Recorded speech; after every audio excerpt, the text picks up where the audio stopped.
अपने अस्सलाम वालेकुम। अच्छा बेटा, थर्ड चैप्टर हमारे पास है periodic table and periodicity of properties. इसके important short answer question discuss करूंगा और एंड पर इसमें चैप्टर में से बोर्ड में लॉन्ग नहीं आता होता, ठीक है। लेकिन जो इम्पोर्टेंट वैसे भी अगर बनते हैं किसी भी टेस्ट सेशन के हवाले से, अगर चैप्टर इंक्लूड है तो सारी बात उसमें से पेपर तो आएगा। तो डुबर्नियर ट्राइएड सबसे पहला था। डुबर्नियर हमारे पास पहला साइंटिस्ट था जिसने एटॉमिक मैसेज को क्या किया था, अरेंज करने की कोशिश की थी। और इसने ये कहा था कि आपके पास एक एलिमेंट ऊपर रखो, एक एलिमेंट नीचे रखो, और इसके दरमियान में वो वाला एलिमेंट आएगा जो उन दोनों का बेटा क्या होगा, एवरेज होगा। फॉर एग्जांपल कैल्शियम 40 है, बेरियम 137 है, इसके दरमियान उसने स्ट्रोशियम रख दिया, ठीक है। तो स्ट्रोशियम जब उसने रख दिया तो इसका मतलब कि ये उसने एक ट्राइएड बना दिया, लेकिन इससे ना फर्क कोई नहीं पड़ा था, कोई इंपॉर्टेंट था ही नहीं है। नेक्स्ट बेटा न्यूलैंड ऑक्टेव था। न्यूलैंड ऑक्टेव के ज़माने में बेटा आपके पास करेक्ट एटॉमिक मैसेज आइडेंटिफाई हो चुके हुए थे। अब जब करेक्ट एटॉमिक मैसेज आइडेंटिफाई हो गए थे तो फिर ब्रिटिश केमिस्ट न्यूलैंड ने, क्योंकि ये म्यूजिशियन भी था केमिस्ट होने के साथ साथ, तो इसने क्या किया कि इसने सात सात एलिमेंट अरेंज करना स्टार्ट कर दिया। जिस तरह म्यूजिक के सात सुर होते हैं, इसने कहा भाई एलिमेंट के अंदर भी 7 बेसिक प्रॉपर्टीज होंगी, ठीक है। अब उसने इस तरह किया, 1 2 3 4 5 6 7 की एक लाइन बना ली, 8वां उसके नीचे, ठीक है। 8वां की प्रॉपर्टी मिलेंगी पहले के साथ, इसी तरह फिर 9वीं की प्रॉपर्टी मिलेंगी दूसरे के साथ। तो इस तरह से इसने कहा कि रिपीटेशन इन केमिकल प्रॉपर्टीज होगा, ठीक है, अगर हम उसको अरेंज करें इंक्रीजिंग द एटॉमिक मास की बेस के ऊपर। लेकिन ये भी बेटा आपके पास अब्सोल्यूट हो गया था, गलत था, कोई ज़्यादा एलिमेंट इससे अरेंज नहीं हो सके। फिर मेंडलीव ने बेटा ओल्ड पीरियोडिक लॉ दिया कि ये पहला बंदा था जिसने पीरियोडिक टेबल बनाया। इससे पहले अरेंजमेंट हो रही थी लेकिन पीरियोडिक टेबल का नाम उन्होंने नहीं इसको दिया था। ये पहला था जिसने हॉरिजॉन्टल रोज और वर्टिकल कॉलम्स बनाए और इसने कहा कि अरेंजमेंट की, और इसने गैस भी बड़े अच्छे किए, ठीक है। इसके ज़माने में आई थिंक जिंक था या एक एलिमेंट था जो अभी तक डिस्कवर नहीं हो चुका था, तो इसने कहा था कि भाई अभी एक एलिमेंट ऐसा आएगा जो डिस्कवर होगा, मुझे नहीं पता कब होगा लेकिन उसकी प्रॉपर्टीज़ ये होंगी, और वाकई ऐसा ही हुआ था। खैर, लेकिन इसने भी प्रिंसिपल गलत यूज़ किया था एटॉमिक मास का, ठीक है। एटॉमिक मास के इसने प्रिंसिपल यूज किया कि properties of element are periodic function of their atomic mass, तो ये प्रिंसिपल गलत था, इसकी वजह से बेटा ये एक्सेप्टेबल ना बन सका। What is modern periodic law? Modern periodic law same है ओल्ड पीरियोडिक लॉ में, बस एंड में बेटा क्या आ जाता है, एटॉमिक नंबर आ जाता है। What is period? Horizontal rose of element is called period. 7 period होते हैं बेटा ग्रुप में। Vertical columns of periodic table is called group, और 18 ग्रुप होते हैं बेटा एक पीरियोडिक टेबल में। हाँ, फीचर्स बेटा पीरियोडिक टेबल के लॉन्ग भी है, शॉर्ट भी है। शॉर्ट में ऐसे 2 से 3 लिखने हैं, लॉन्ग में आएगा तो सारी बातें सारे ही लिखने हैं। आपके पास पीरियोडिक टेबल में क्या है, 7 हॉरिजॉन्टल रोज होते हैं जिनको हम पीरियड कहते हैं। आपके पास जो एलिमेंट होते हैं पीरियड के वो डिफरेंट प्रॉपर्टी शो करते हैं, और हमारे पास 18 ग्रुप होते हैं, और जो एलिमेंट ग्रुप में आते हैं उनकी प्रॉपर्टीज क्या होती हैं बेटा, सिमिलर होती हैं। ब्लॉक क्या होता है कि हमने एलिमेंट को उनके लास्ट ऑर्बिटल के ऊपर, वेलेंस ऑर्बिटल के ऊपर अरेंज किया हुआ है। अगर वो एस है तो एस ब्लॉक में, पी है तो पी ब्लॉक में, डी है तो डी ब्लॉक में, एफ है तो एफ ब्लॉक में। ट्रांजिशन मेटल बड़ा ही इंपॉर्टेंट डेफिनेशन है।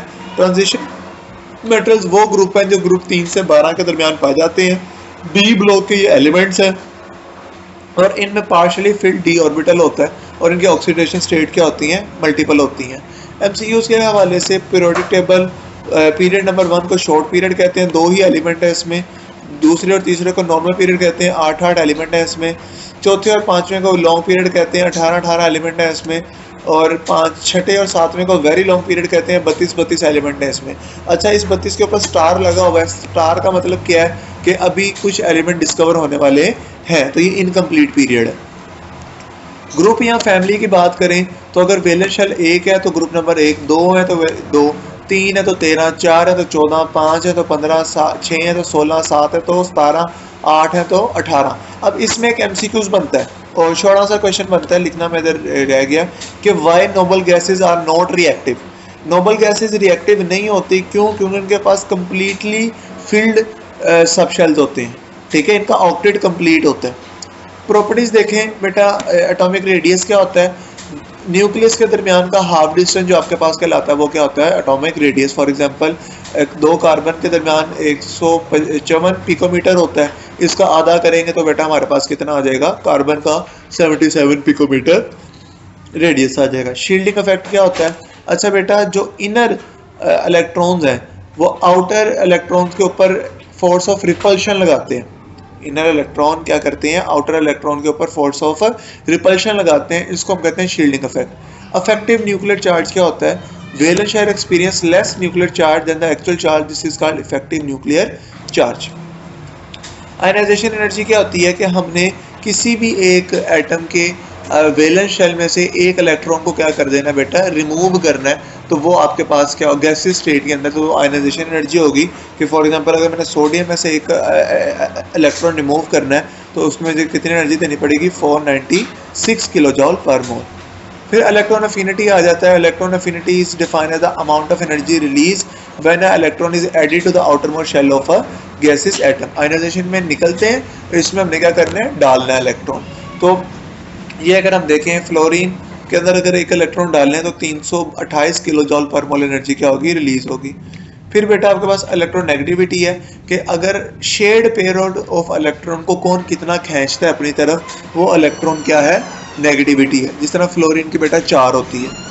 फिर बेटा हम इसके ट्रेंड्स को देखें तो एटॉमिक रेडियस पीरियड में कम होता है, ग्रुप में ज़्यादा होता है। शील्डिंग इफेक्ट आपके पास पीरियड में कांस्टेंट रहता है, ग्रुप में ज़्यादा होता है। आयनाइजेशन, इलेक्ट्रॉन अफिनिटी, इलेक्ट्रोनेगेटिविटी तीनों पीरियड में ज़्यादा होते हैं और ग्रुप में बेटा क्या होते हैं? डिक्रीज होते हैं। फिर अगर कोई वजह पूछ ले, इन पांचों की कोई भी वजह पूछ ले कि पीरियड में क्यों होता है, ग्रुप में क्यों नहीं होता, ग्रुप में क्यों होता है, पीरियड में क्यों नहीं होता, और ये 3 वजह। पीरियड में साइज ऑफ एटम डिक्रीज होता है, न्यूक्लियर होल्ड इंक्रीज होता है, charge to size ratio increase करती है। ठीक है, उनका चार्ज ज़्यादा हो रहा होता है, साइज उतना ही रह रहा होता है। ग्रुप के अंदर बेटा आपके पास साइज ऑफ एटम इंक्रीज होता है, न्यूक्लियर होल्ड डिक्रीज हो जाता है, चार्ज टू साइज रेशियो क्या हो जाती है? डिक्रीज हो जाती है। अगर वो आपसे पूछ ले भाई कि इलेक्ट्रॉन अफिनिटी पीरियड में बढ़ती क्यों है, तो आपने बस ये 3 पॉइंट लिख देने, that's why electron affinity increase in period. Electronegativity क्यों बढ़ती है, ये 3 पॉइंट लिख देने हैं, दैट्स व्हाई। ठीक है, इस तरह से ये सारा मामला होगा। लॉन्ग क्वेश्चन के हवाले से देखा जाए बेटा, इस चैप्टर में से बोर्ड में लॉन्ग क्वेश्चन तो नहीं आता, लेकिन आप आयनाइजेशन एनर्जी और salient features of periodic table आप याद कर लें, उनमें से होप सो लॉन्ग आ जाए। अल्लाह हाफिज। नेक्स्ट बेटा न्यूलैंड ऑक्टेव था। न्यूलैंड ऑक्टेव के ज़माने में बेटा आपके पास करेक्ट एटॉमिक मैसेज आइडेंटिफाई हो चुके हुए थे। अब जब करेक्ट एटॉमिक मैसेज आइडेंटिफाई हो गए थे तो फिर ब्रिटिश केमिस्ट न्यूलैंड ने, क्योंकि ये म्यूजिशियन भी था केमिस्ट्री होने के साथ साथ, तो इसने क्या किया कि इसने 7 एलिमेंट अरेंज करना स्टार्ट कर दिया। जिस तरह म्यूजिक के 7 सुर होते हैं, इसने कहा भाई एलिमेंट के अंदर भी 7 बेसिक प्रॉपर्टीज होंगी। ठीक है, अब उसने इस तरह किया 1 2 3 4 5 6 7 की एक लाइन बना ली, 8वां उसके नीचे। ठीक है, 8वां की प्रॉपर्टी मिलेंगी पहले के साथ, इसी तरह फिर 9वीं की प्रॉपर्टी मिलेंगी दूसरे के साथ। तो इस तरह से इसने कहा कि रिपीटेशन इन केमिकल प्रॉपर्टीज होगा। ठीक है, अगर हम उसको अरेंज करें इंक्रीजिंग द एटॉमिक मास की बेस के ऊपर। लेकिन ये भी बेटा आपके पास अब्सोल्यूट हो गया था, गलत था, कोई ज़्यादा एलिमेंट इससे अरेंज नहीं हो सके। फिर मेंडलीव ने बेटा ओल्ड पीरियोडिक लॉ दिया कि ये पहला बंदा था जिसने पीरियोडिक टेबल बनाया। इससे पहले अरेंजमेंट हो रही थी लेकिन पीरियोडिक टेबल का नाम उन्होंने नहीं इसको दिया था। ये पहला था जिसने हॉरिजॉन्टल रोज और वर्टिकल कॉलम्स बनाए और इसने कहा कि अरेंजमेंट की, और इसने गैस भी बड़े अच्छे किए। ठीक है, इसके ज़माने में आई थिंक जिंक था या एक एलिमेंट था जो अभी तक डिस्कवर नहीं हो चुका था, तो इसने कहा था कि भाई अभी एक एलिमेंट ऐसा आएगा जो डिस्कवर होगा, मुझे नहीं पता कब होगा लेकिन उसकी प्रॉपर्टीज यही होंगी, और वाकई ऐसा ही हुआ था। खैर, लेकिन इसने भी प्रिंसिपल गलत यूज़ किया था एटॉमिक मास का। ठीक है, एटॉमिक मास के इसने प्रिंसिपल यूज़ किया कि properties of element are periodic function of their atomic mass. तो ये प्रिंसिपल गलत था, इसकी वजह से बेटा ये ज़्यादा एक्सेप्टेबल ना बन सका।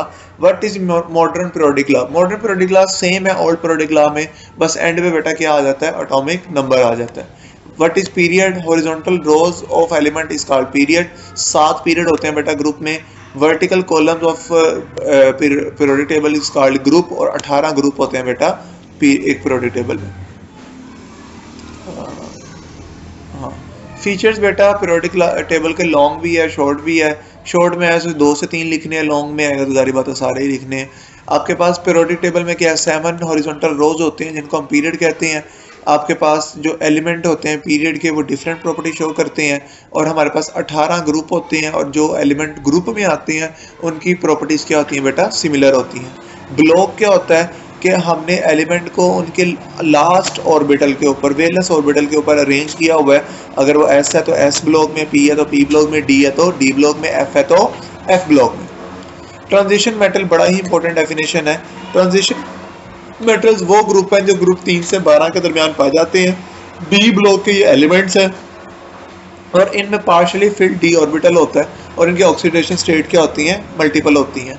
एमसीक्यूज के हवाले से पीरियोडिक टेबल पीरियड नंबर 1 को शॉर्ट पीरियड कहते हैं, 2 ही एलिमेंट है इसमें।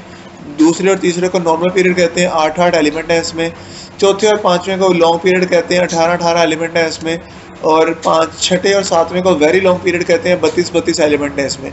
अच्छा, इस 32 के ऊपर स्टार लगा हुआ है। स्टार का मतलब क्या है कि अभी कुछ एलिमेंट डिस्कवर होने वाले हैं, तो ये इनकम्प्लीट पीरियड है। ग्रुप या फैमिली की बात करें तो अगर वैलेंस शेल 1 है तो ग्रुप नंबर 1, 2 है तो 2, 3 है तो 13, 4 है तो 14, 5 है तो 15, 6 है तो 16, 7 है तो 17, 8 है तो 18। अब इसमें एक एमसीक्यूज बनता है और छोटा सा क्वेश्चन बनता है, लिखना में इधर रह गया कि why noble gases are not reactive. Noble gases reactive नहीं होती, क्यों? क्योंकि उनके पास कंप्लीटली फिल्ड सबशेल्स होते हैं, ठीक है, इनका ऑक्टेट कंप्लीट होता है। प्रॉपर्टीज देखें बेटा, एटॉमिक रेडियस क्या होता है, न्यूक्लियस के दरमियान का हाफ डिस्टेंस जो आपके पास कहलाता है वो क्या होता है, atomic radius. For example 2 carbon के दरमियान 155 पिकोमीटर होता है, इसका आधा करेंगे तो बेटा हमारे पास कितना आ जाएगा, कार्बन का 77 पिकोमीटर रेडियस आ जाएगा। शील्डिंग इफेक्ट क्या होता है, अच्छा बेटा, जो इनर इलेक्ट्रॉन्स हैं वो आउटर इलेक्ट्रॉन्स के ऊपर फोर्स ऑफ रिपल्शन लगाते हैं। इनर इलेक्ट्रॉन क्या करते हैं, आउटर इलेक्ट्रॉन के ऊपर फोर्स ऑफ रिपल्शन लगाते हैं, इसको हम कहते हैं shielding effect. Effective nuclear charge क्या होता है, valence shell experience less nuclear charge than the actual charge, this is called effective nuclear charge. Ionization energy क्या होती है कि हमने किसी भी एक एटम के वैलेंस शेल में से एक इलेक्ट्रॉन को क्या कर देना बेटा, रिमूव करना है, तो वो आपके पास क्या हो, गैसियस स्टेट के अंदर, तो आयनाइजेशन एनर्जी होगी कि फॉर एग्जांपल अगर मैंने सोडियम में से एक इलेक्ट्रॉन रिमूव करना है तो उसमें कितनी एनर्जी देनी पड़ेगी, 496 किलो जॉल पर मोल। फिर इलेक्ट्रॉन अफिनिटी आ जाता है। Electron affinity is defined as the amount of energy release when a electron is added to the outermost shell of a gaseous atom. Ionization में निकलते हैं, इसमें हमने क्या करना है, डालना है इलेक्ट्रॉन। तो ये अगर हम देखें फ्लोरीन के अंदर अगर एक इलेक्ट्रॉन डालने हैं तो 328 किलो जॉल पर मोल एनर्जी क्या होगी, रिलीज होगी। फिर बेटा आपके पास इलेक्ट्रोनेगेटिविटी है कि अगर शेयर्ड पेयरऑड ऑफ इलेक्ट्रॉन को कौन कितना खींचता है अपनी तरफ, वो इलेक्ट्रॉन क्या है, नेगेटिविटी है। जिस तरह फ्लोरीन की बेटा 4 होती है। फिर बेटा हम इसके ट्रेंड्स को देखें तो एटॉमिक रेडियस पीरियड में कम होता है, ग्रुप में ज़्यादा होता है। शील्डिंग इफेक्ट आपके पास पीरियड में कांस्टेंट रहता है, ग्रुप में ज़्यादा होता है। आयनाइजेशन, इलेक्ट्रॉन अफिनिटी, इलेक्ट्रोनेगेटिविटी तीनों पीरियड में ज़्यादा होते हैं और ग्रुप में बेटा क्या होते हैं, डिक्रीज होते हैं। फिर अगर कोई वजह पूछ ले, इन पांचों की कोई भी वजह पूछ ले कि पीरियड में क्यों होता है, ग्रुप में क्यों नहीं होता, ग्रुप में क्यों होता है, पीरियड में क्यों नहीं होता, और ये 3 वजह। पीरियड में साइज ऑफ एटम डिक्रीज होता है, न्यूक्लियर होल्ड इंक्रीज होता है, charge to size ratio increase करती है, ठीक है, उनको चार्ज ज़्यादा हो रहा होता है, साइज उतना ही रह रहा होता है। ग्रुप के अंदर बेटा आपके पास साइज ऑफ एटम इंक्रीज होता है, न्यूक्लियर होल्ड डिक्रीज हो जाता है, चार्ज टू साइज रेशियो क्या हो जाती है, डिक्रीज हो जाती है। अगर वो आपसे पूछ ले भाई कि इलेक्ट्रॉन अफिनिटी पीरियड में बढ़ती क्यों है, तो आपने बस ये 3 पॉइंट लिख देने, that's why electron affinity increase in period. Electron negativity क्यों बढ़ती है, ये 3 पॉइंट लिख देने हैं, दैट्स व्हाई, ठीक है। इस तरह से ये सारा मामला होगा। लॉन्ग क्वेश्चन के हवाले से देखा जाए बेटा, इस चैप्टर में से बोर्ड में लॉन्ग क्वेश्चन तो नहीं आता, लेकिन आप आयनाइजेशन एनर्जी और salient features of periodic table आप याद कर लें, उनमें से होप सो लॉन्ग आ जाए। अल्लाह हाफिज़।